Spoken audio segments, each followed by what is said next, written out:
How are we doing, guys? Moose here, episode 92 of our West Ham United career mode. Back and into the transfer window, coming off a fantastic win against Queen's Park Rangers, of course. And the way we start this off is we get 3 offers for Paulo Dybala, Schalke, Swansea, I think Stuttgart as well. And before we finally decide, we're rejecting all offers. We're not letting Paulo go anywhere. And with that, means we do face Aston Villa here just 3 days following that Queen's Park Rangers game. Those are the only transfer business we had pulled off thus far. We'll be rejecting those offers for Dybala before we get into this matchup with Aston Villa. Of course, Villa are actually doing very, very well in the season right now. They're in 8th place in the league while we are fighting for that top spot. You can see we're joint top with Chelsea, but we are second to them on goal difference. But look how tight the league is. Southampton in 6th. Is 3 points off of the league. That is how tight that table is at this moment in time. Of course, Aston Villa with a quality team like Bonlahor and Vyman up top with some pace and power. Sanchez in midfield is one to watch out for, and Okore is a beast at the back for him. So a very competitive lineup that's left them in mid-table thus far, and you see Tim Sherwood has done very, very well with his magnificent win ratio. Let me know if you did get that joke in the comments. But we come out in a 4-2-3-1, a little bit different. Noble and Keontae in midfield. The Ox and Rafa looking to create some havoc on the wings with their pace. Carroll as that target man striker up front with Grenier in support of him. But Oxlade-Chamberlain with a lovely run the 13th minute. Beautiful roulette around Okore, showing off some unbelievable skills. Look at the reverse step over.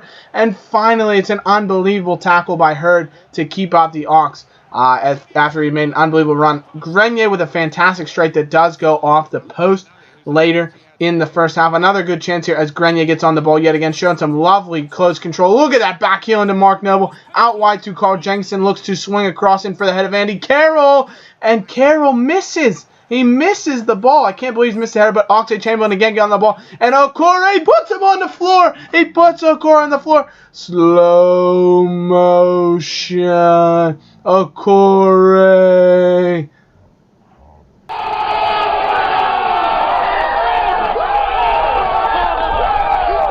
And what a bit of skill by Oxlade-Chamberlain was. He eventually gets tackled by Hurd yet again. He doesn't find the end product, but my goodness, what a bit of skill by the Ox. Rafa in the 45th minute. He puts it wide. He should have scored. He's through on goal. Oxlade-Chamberlain is playing unbelievable. Look at the havoc he's creating. Whips the ball in for Carroll again to get ahead on his flick back to Keontae, who strikes his shots deflected. Goon makes a save. Keontae again, it stopped again, and Oxlade-Chamberlain has played so well. And all of a sudden, Aston Villa take the lead in the 57th minute. Gardner with the header. It's swung in. Somehow he outjumps James Tompkins. Wins the header and puts it in the back of the net. Look at the floated ball in. It's a perfect header. You can't blame Leno at all. But Tompkins, how do you not defend that? You're bigger than him. You're stronger than him. You have to keep out Gardner. And now has 6 goals in the Premier League, crazily enough. But we're unable to stick the ball in the back of the net yet. Oxlade-Chamberlain, though, creating a mess yet again. And an own goal from Aston Villa. Okore, I believe it was, went to head the ball away from Oxlade-Chamberlain off the cross in from Francisco Rodriguez, who's come on as a substitute. And it does flip all the way over the goalkeeper and deposits itself right in the back of the net. And it's 1-1 all of a sudden. A massive goal to turn this game around. And we're looking to take advantage of that. Oxlade-Chamberlain again plays the ball through to Rodriguez. Skips right through Okore. Beautiful job standing with the ball. Back post to Wickham. And Connor Wickham has come on for Andy Carroll for the big man. And proving his worth yet again. Of course, Wickham, big game against Queen's Park Rangers. And he's now scored again. Great ball in from Rodriguez right to the back post. Not the most convincing of finishes, but Wickham, all he had to do was find the back of the net. Even though the keeper does get a touch to it, he hits it so hard, his side flips in the back of the net, that he's not keeping that out. And it is a massive goal for the Hammers. Come on, you Irons. 2-1. Big victory to keep us both in the title race and really in the Champions League race, because if we lose 1 or 2 games in a row, we could be out of the top 4 altogether with how tight that table is right now. It's unbelievable how tight it is at the top of the table. Noble with one late chance towards the end of the game that he puts wide. Another really good ball played forward to the Ox. He's creating so much havoc like we tried to do on the wings. Look at him just skip through Clark. Comes forward. Okore gets in the way. And you would think that had to be a penalty. I know Okore is the man that went down, but Ox was on the ball. He puts it around him and he's run into it. As a man of the match performance from Alex Oxlade-Chamberlain, you have to say Connor Wickham with a fantastic goal. showing his worth yet again. But the Ox was magnificent. He'll get my Moose's Mighty Hammer man of the match, 3 points in the voting. The winner last season does deserve it as far as I'm concerned. And Kulu, though, does get 2 points in man of the match voting for me. And 1 point goes to Aaron Cresswell, who's finally turned his season around as we get later on. Great performance by the team. Well-deserved victory. And I'm glad Wickham hopefully will be full of confidence after scoring yet again, as he does deserve that goal.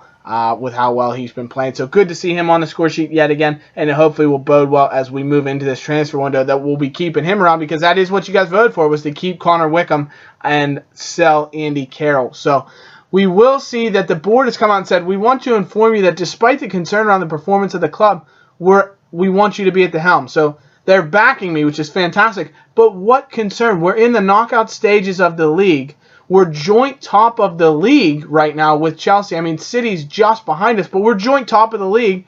We're in the Capital One Cup semifinals. We haven't played in the FA Cup yet, and I just don't understand why there'd be any concern about my performance. But that said, I'm happy that the bosses, DS and DG, David Sullivan, David Gold, are backing me at this moment in time. Noble, who had been complaining about playing time, is happy that he's finally getting back in the team. Of course, he did start against Villa. And Barber comes in, wants to play in our next game, which is an FA Cup game against Birmingham City. So we'd be more than happy to let him in here. Of course, it's another game 3 days after. It's on the 7th of January, just 3 days after that Aston Villa game. So we'll have to rotate the squad yet again. And it allowed us to get to this game. We haven't had to make any transfer moves thus far because just no offers came in at that moment in time. And honestly, we have to wait and get a little bit of money in before we'd be able to go for a big star striker. So, of course, someone like a Downing, maybe someone not as entrenched in the starting lineup, we could get off the wage bill. Even a Kevin Nolan, perchance. I think I'll probably actually have to put him up for transfer just because he hasn't played at all. Because if we're playing cup games or rotating the squad, we want the young guys in the team, the Barbers, the Rabios, Dybala, Ta, Pratley at right back. A lot of those guys in the team as opposed to Kevin Nolan making it back in the roster. Obviously offers some depth, but as far as playing in the lineup, he's just not in our plans right now. And it would be better to get his $45K a week off the wage bill and allow us to open that up for a big player. But look at this start of the game. Barber, lovely bit of skill. Did you see the behind-the-heel flick? He made the pass, and it's an unbelievable start here. Downing plays into Connor Wickham. Wickham dances around Edgar. He's made space for himself, and Connor Wickham has scored just a minute into the game off of kickoff. We literally passed the ball around Birmingham's defense, find our way in, an unbelievable turn from Connor Wickham, and he scores yet again. He just slides it past the goalkeeper, Randolph, who's actually a new West Ham player in real life. Welcome to the Irons. But in this career mode, he's in Birmingham, and Connor Wickham is making an absolute mug of him. What a goal. You can see Noble and Delph celebrating on the bench. So they are unbelievably happy that we've taken the lead just a minute in. Right off a kickoff, we just pass the ball around, go straight up the field, and it's a lovely finished goal. It's one of the best passing moves I've seen from our team this entire season. And we nearly create a second moment of magic with Connor Wickham in the 9th minute. Dybala plays him through, but he's unable to put that one on target in the back of the net. And we create a bit of a mess here. Taw's unable to clear the ball. Thomas does make 2 wonderful saves, though, to keep out Novak and allow us to hold square with that 1-0 lead and keep Birmingham from bringing us back to level terms. And another great play. Scott Barber clears the ball off the line. So Birmingham did come, they got the home crowd behind them. They did fall a goal behind, but credit to them. They're not able, they don't, they offer some resilience, don't fall back. And Tom Thomas makes the save of the season right there. I think he takes it off his head, but an unreal save to keep out Birmingham and allow us to remain 1-0 in the lead. And it would jump up to 2 as Paulo Dybala, beautiful finish from the Argentine. Oviedo gets the assist, so it's nice to see our young left back who could be, if Cresswell would ever get injured, he's an excellent deputy for him. Great seeing him play that ball in. Dybala somehow works his way into space, and it's a perfect header. 2-0 to West Ham, and surely we have to be wrapping this FA Cup tie-up. Obviously, it's our first game in the FA Cup. I think we jump into the competition in the 3rd round. So definitely a winnable game and one that we should be doing very well in. Pratley plays the ball, and Connor Wickham nearly finds his second in the 52nd minute with a header, but he's unable to put down the back of the net. Though Dybala latches onto it here in the 63rd minute. He comes forward, is floated in. Wickham at the back post. Connor Wickham back of the net. What a finish from the former Sunderland man, and he's finally coming into his own. He's got 3 goals here in this episode, 4 goals in the last 3 games. He is in sensational form. Of course, a goal against Queen's Park Rangers, a goal against Aston Villa, now 2 against Birmingham. He had an assist against Queen's Park Rangers as well. So he can't be stopped right now. He can't be tamed. Connor Wickham is on absolute sublime form. And another chance here in the 64th minute. He's looking for that hat trick. That's the kind of confidence and form he's in right now, that he tries to finesse from 20 yards that ricochets off the crossbar. Stuart Downing, though, playing some sublime football, trying to tell us that he should be in the team still. He plays an unbelievable ball over the top to substitute Enter Valencia.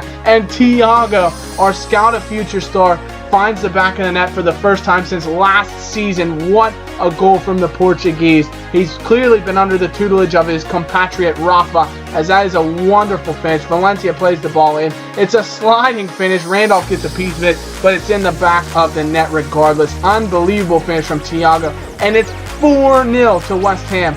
We are on fire. They need to get a fire extinguisher and try and put us out, because we are going to burn the absolute stadium down how well we're playing right now. Birmingham do get one back late on with Riley's unbelievable finish. My goodness, what a goal that was. Sticks it right in the top corner in the 88th minute. So it's disappointing it does take away Tommy Thomas's clean sheet, because he had been unbelievable for us. So many clutch saves. Of course, that save of the season candidate early on in the first half. And that would be how the game would finish. A 4-1 victory. We will progress in the FA Cup. Man of the match for me had to be Tom Thomas. Unbelievable for us. Birmingham actually had more shots on target than we did, so he deserves man of the match. 3 for Wickham, 1 for Pratley. And that's going to be it for this episode, guys. I hope you have enjoyed it. Be sure to leave a like, subscribe, and we will be back in the transfer window with some massive games. Newcastle in the Capital One Cup semi-final in episode 93. So thanks very much for watching, guys. We'll see you then. Bye-bye.